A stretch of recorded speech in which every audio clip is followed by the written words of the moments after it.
If you got your first DSLR, in this case I'm holding the Nikon D3400, and you're wondering what you can do to go from ordinary to extraordinary with your photography, then stay tuned.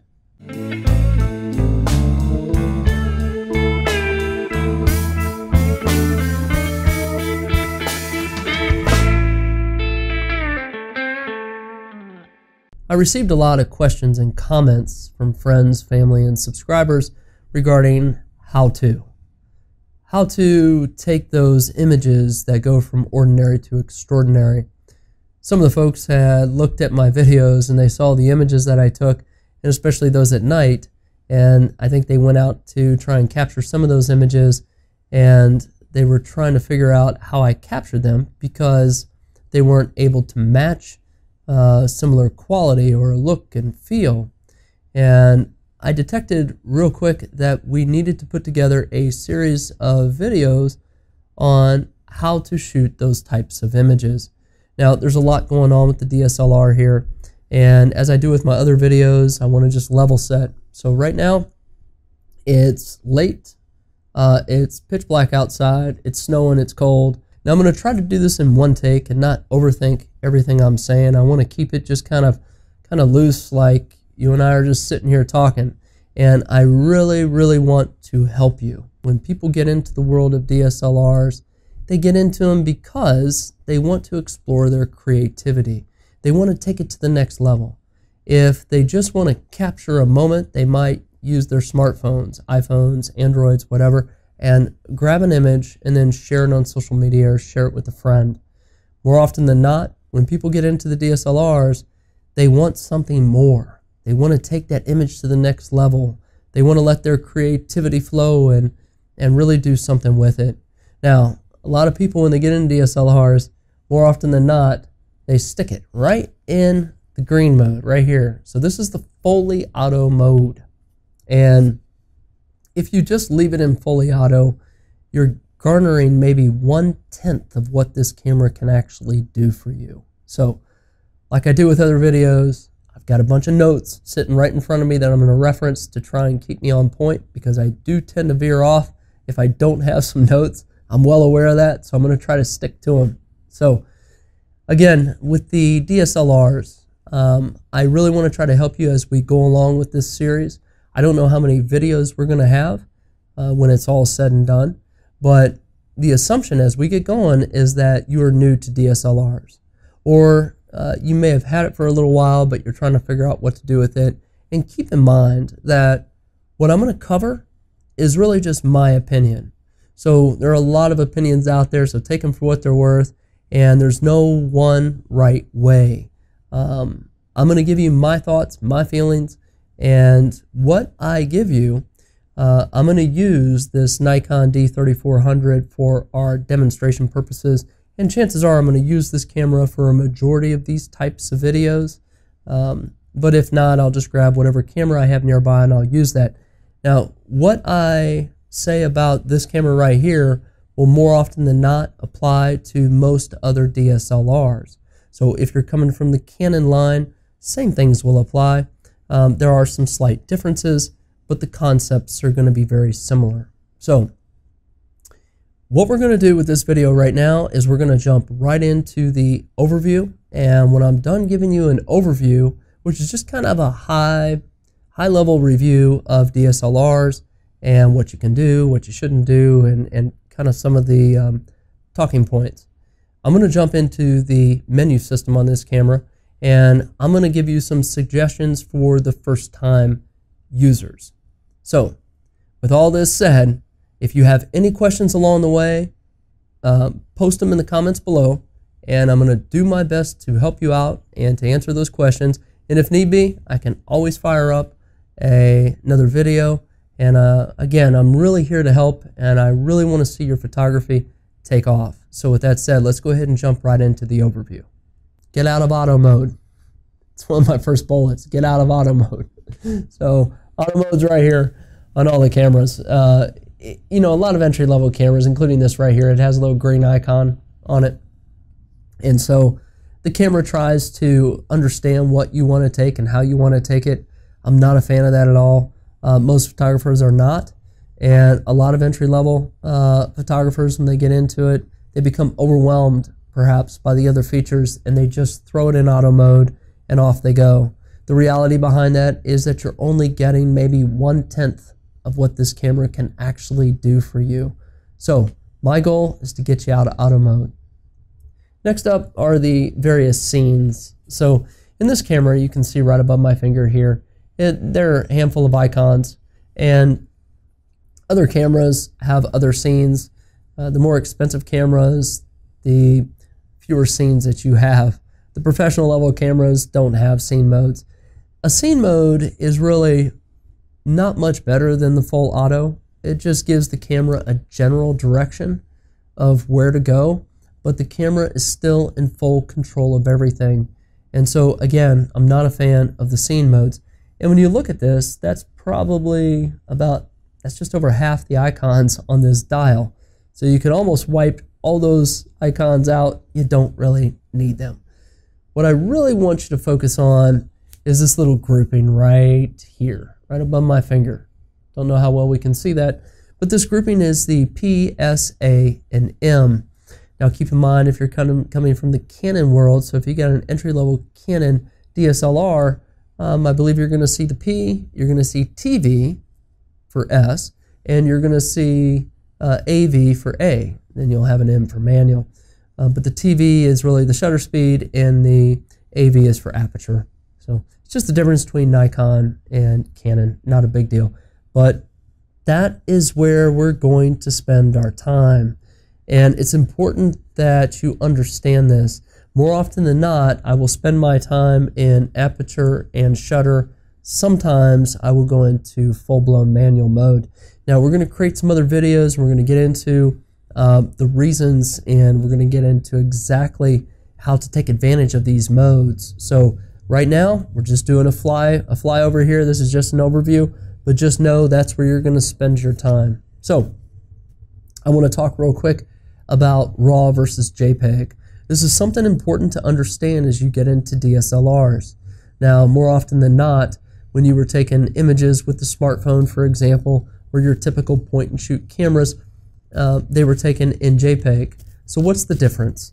Now, keep in mind, this is just an overview. I did create a video that talks in much more detail about these two. I can post the link below. But in short, RAW is capturing everything. And if you go with JPEG, the camera will compress the image for you and give you an end result of what you think, or what it thinks you will like. Now, what I discovered many years ago is that even with JPEGs, I would post-process them, meaning I would take them into a software package and sharpen them a little bit, or add some saturation, and do something to try and get that image to pop. And when I discovered I was doing that to JPEG, I thought I might as well do this to the RAW so I could take full advantage of everything this camera can do. Now, we'll talk more about that later, and I'll also, we may fire up another video on that, and the difference between the RAW and JPEG. I just want you to understand the high-level difference between those two, and as you get into DSLRs, consider shooting RAW. I want to talk real quick about the built-in flash. So, most DSLRs, most entry-level DSLRs have built-in flash. Your professional-level DSLRs do not. Now, why is that?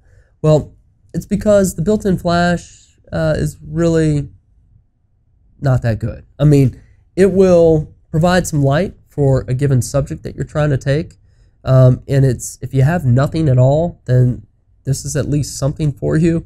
But the resulting image, if you use this built-in flash and it's fired right at the subject, is usually a harsh kind of light.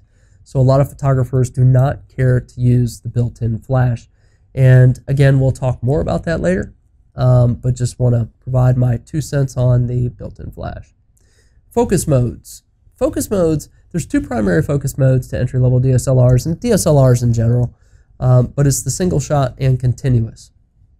So the single shot is used for things like portraits where people aren't moving, or landscapes. Continuous is going to be something that you're going to want to use for sporting events or kids running around where they're not holding steady, you know, and you're trying to capture them in the backyard or inside the house and they're just doing silly stuff.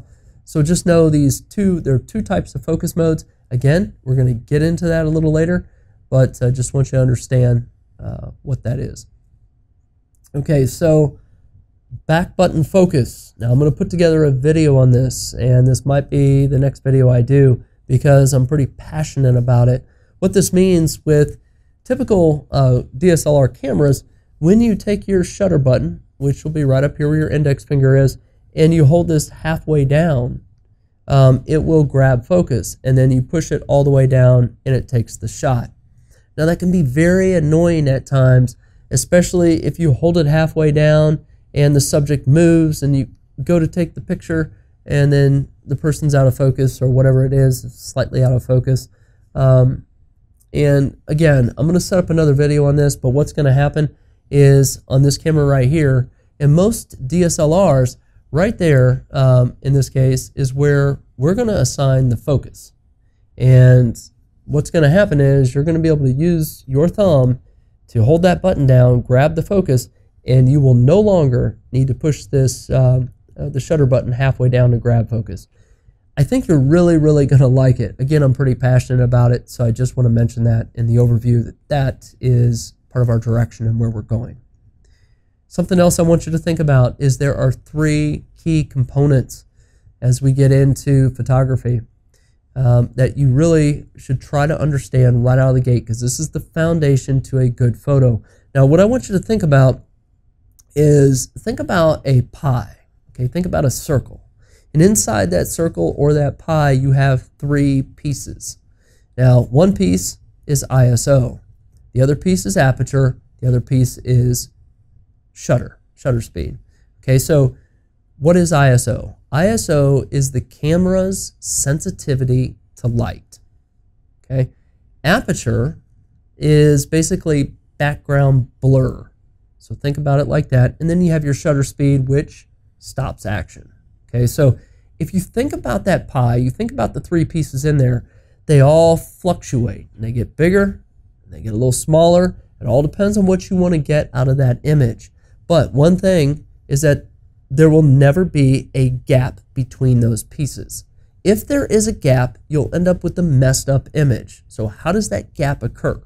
Well, if you get into manual mode where you can control all 3 of these components, then you can set it up so that you have these gaps. Now, you don't really want gaps, right?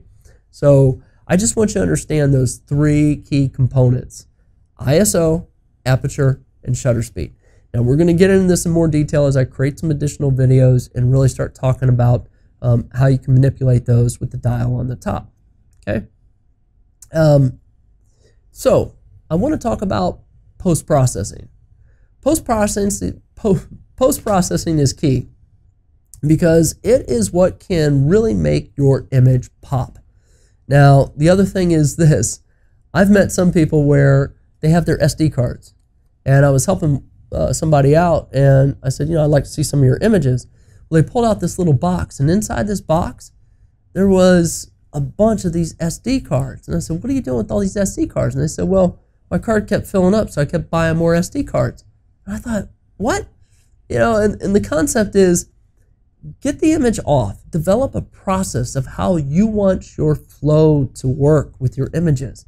So we're going to talk about that, and I'm going to put together a video on that as well. The other thing is the software. Now, a lot of photographers, like the de facto software is Adobe Lightroom. Consider looking into that, okay? So years ago, I used Google Picasa, which was this free utility by Google. It was great. It was simple. It was easy to use. Didn't have a whole lot of features to it, but what it did pretty well, and it helped to organize your photos and do some good stuff. Google dropped it, so they don't have it anymore, right? So years ago, I started using Lightroom, and I love it. Again, if you don't know much about Lightroom, spend a little time, take a look at it. I'm gonna throw a video together on how you can use Lightroom and how we can really take some of these images and make them really pop. So just something to think about. We talk about post-processing. All right, so one last thing about the overview process of DSLRs is that I want you to understand something, that a great photo is not created by the camera, okay? It's really the photographer. And it's the composition, it's the lighting, and it's the photographer's ability to understand how to manipulate the camera to really get the image that they want. So that's a real important concept to understand. I really believe that if I took the most expensive camera out there and handed it off to the most inexperienced photographer, they're probably going to come away with just some very basic, bland images. Likewise, if I took an entry-level DSLR and gave it to a professional photographer, I think that professional photographer could come back with some very pop, wow type images. So, something to think about.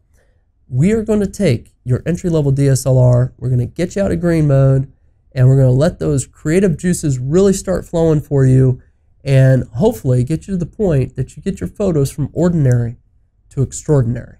Now, with all that said, what I want to do is we're going to jump right in to the menu system here, and again, I'm going to give you just some of my suggestions on what you can do as you step into this for the first time. What are some of those things that you may want to look at and change right out of the gate? So let's go make that happen. Before we get into the menu option, you can see right here that I'm in auto mode. What I want you to do is take the dial and rotate it to M for manual. Now the A and the S and the P might work as well, but let's just all rotate to M as notated up here, then hit the menu button, and we'll see our menu. Now I'm not going to get into each one of the items. I'm just going to hit a handful that I would modify out of the gate. So what I'm going to do is go down into the shooting menu, and this is the default settings. So I haven't changed anything in this section right here, and you'll notice right out of the gate I want you to take a look at image quality. So by default, Nikon set this image quality to JPEG normal, and if you're going to stay with JPEG, at the very least select fine. Now I'm not big on JPEG, as I mentioned before, and I like to shoot in RAW. If you're not comfortable with RAW, you could do RAW plus JPEG, or again, if you want to stay with JPEG, at least do fine. I'm going to go ahead and select RAW. So when I select RAW, you'll notice that the option below is grayed out because image size does not apply to RAW. RAW gives me the entire contents that this camera can capture. So that's what makes it nice. If you do JPEG only, just ensure that you select large image size. So I'm going to step down and we're going to take a look at the ISO sensitivity settings. Now, what's interesting about this and something I want you to note is the auto ISO sensitivity control. It's set to on, which is fine. But what I really want you to look at is the maximum sensitivity. Now, this is saying that when the camera controls the ISO, what is the maximum you want the camera to go to? Now in this case it can go all the way up to 25,600. So if you're in a very, very dark room, it will probably try to use 25,600, which is going to give you a really grainy image. Now when I did the video review on this camera, some of those night shots were taken at 12,800. That's still going to be grainy, but it's still usable to some extent in my opinion. So I'm going to go ahead and select 12,800. And with that said, let's go ahead and take a look at our white balance. Now because I'm in RAW, what makes it really nice is when I go to post-process, I can reselect any of these white balance settings in post-processing. If I'm shooting JPEG, I lose the option to completely readjust my white balance according to these full settings that you see here. The importance of white balance is that other colors are dependent upon the camera knowing what white looks like under certain conditions. So I'm going to go ahead and leave this for auto right now. I just want you to be aware of that setting. So with that said, let's go ahead and just jump down. And again, I'm intentionally skipping through some of these options just to highlight some other areas that I want to get to right out of the gate. So the built-in auto focus assist illuminator. Now what's interesting about this is if you've ever been in a relatively dark area and you go to take your picture, you have what looks like a flashlight coming out and throwing light on the subject. Now this can be really annoying. The camera doesn't always need it, but right here it's on, and I'm going to go ahead and move this to off. So now there's no magnificent light hitting the subject, you'll find that the camera does a good job of picking up autofocus without that light. So me, I just like to turn that off. The other thing I want to quickly talk about is metering. Now, what's interesting about metering is I'm going to go ahead and leave this on matrix metering, but I want you to be aware of this. So in the event that you have a relatively small subject inside your frame that is strongly backlit, so think about like a big light behind someone, perhaps the sun. Now this is where you may want to come in here and opt for center weighted metering or spot metering. So if you do matrix, it's going to take into consideration all that bright light around the subject that you really want to bring into focus, and chances are that that item is going to be silhouetted. Now that changes if you go into, say, spot metering, but what will happen is that all that bright light will be blown out. So it's just something to think about. Again, leave it on matrix metering for now. When you scroll down to the bottom, one other thing I want to note is the movie settings. So this is the option to get in here and make some modifications. If you want to use your camera to take some video, this is where you would make some modifications to some of the controls. And more importantly, under frame size, frame rate, when I select this, you can see this is set for 1080p at 60 frames a second. And when you scroll down, you'll see all the other options in here. My advice is you stay at 1080p if you want to shoot video, and there's 24 frames down here, 25, 30, 50, and 60. So leaving it at 60 frames is fine, but this is where you would make the adjustment. So with that said, what I want to do next is we're going to jump into the setup menu, and I just want to talk about a couple of items in here right now. To begin with, I want to talk about the self timer. So what I'm going to do is I'm just going to scroll down here, and there's our self timer. So this is where you would set the amount of time you want your self timer to operate at. So if you ever want to be in the picture, for example, and you would set this, here's 10 seconds, it'll go to 20, and there's 5 and 2. This is also very helpful if you're doing night shots and you don't have a remote shutter release. So what this enables you to do is you could set it for 2 seconds, for example, and it allows you to go ahead and set the shutter, then take your hands off the camera. So that's helpful. I just want to point out that that is where that's located. Last thing I want to talk about in here is the beep. Now this beep, it's fine to leave it at low, but if you're ever in an environment that you need to remain quiet, you can select this to off.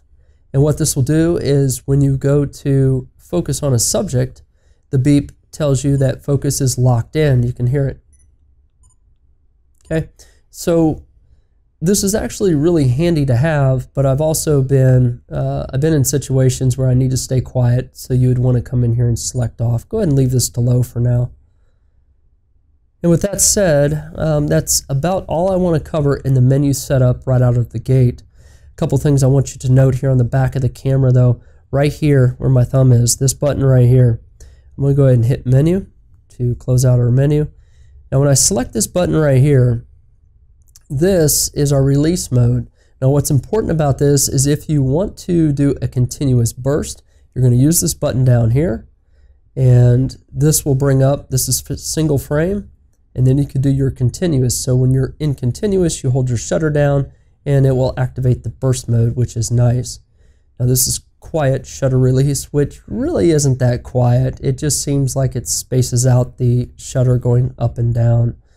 Right next to it here is if you do want to select the self timer, you can activate it there. And this is if you have a remote, and that will give you a delayed release. And there's another remote option for you. So again, that button is right down here where I'm tapping with my thumb. So it's very handy to know this, because if you're going to take some action shots, you're going to want to hit this, and most likely you're going to toggle between these two options right here. So there's your single and there's your continuous. The other button on the back I want to cover real quick is right here where my thumb is. And this is nice because it shows you a variety of settings which you can change from here as well.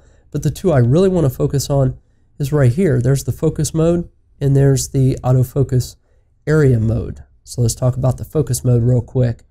just going to push in on this. And right here, this is auto servo. So the camera's going to try to determine whether or not you're taking a stationary, let's see if we can get that back. It's going to try to determine if you're taking a stationary object or one that's moving. It's got some action in the frame.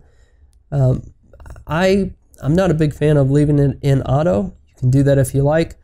You can go single servo or go with your continuous servo, and there's your manual focus if you want to play with that. Now, I did mention we're going to do a video on back button focus, and the benefit to that is you can leave it in continuous servo, and we're going to leverage this button here at the top, where it will also work as a single and continuous without having to get in here and switch this. That's what makes it nice. So next over is the autofocus area mode. When you select this right here, this is interesting because if you do not change this and you go to take a photo, you'll notice that the focal points, let me get back in there, the focal points will switch. The camera will try to determine what you're focusing on if the auto area autofocus is turned on. Now this is for 3D tracking. There are 11 points for that. So when you lock in on your subject, the camera will maintain focus. Let's get back in there, sorry about that. Camera will maintain focus if that subject is coming to fro, left and right. Dynamic will give you left to right, and right here is single point autofocus. And what's nice about this is if you're doing, again, a stationary subject of some sort, you can focus in on just that, and it will no longer track that subject. Now again, back button focus will help us out here, but I do like the single point autofocus because that allows me to key in on the focus. So I'm going to go ahead and select that right there. We discussed the high-level overview of DSLRs along with a handful of menu items that are in the Nikon D3400 here. Now I hope a lot of what I've discussed is applicable to other entry-level cameras for that of Canon or Panasonic or Sony. The ultimate goal here is to get you out of that fully auto mode and to take full advantage of the DSLR and really get your creative juices flowing. Now, as mentioned before, I'm going to try to put out a handful of other videos about how-tos, and I'm going to try to do that relatively quick, within days, not weeks, because I really want to get you past this point of being fully auto. And if you have any questions, please post them below, and I'm going to do my best to help you out. And the next video that I'm going to create, I'm going to do a deep dive into the back button focus. And again, I'm going to try to get this out in the next day or two. After that, I'm probably going to get into the P, S, A, and M modes. It's really important to understand those modes and what they can do for you. So right after that, I might jump into the post-processing when we're going to talk about the software like Adobe Lightroom and how to save your images and that kind of stuff. So I hope you find these videos helpful, and if you do, please give it a thumbs up, and if you haven't done so, subscribe to this channel. It's called The Real World. Now, more often than not, I post videos about photography and technology, but I also post them about things that happen in the real world, such as automobile maintenance or home ownership. You just never know. So until the next video, take care of yourself and be safe.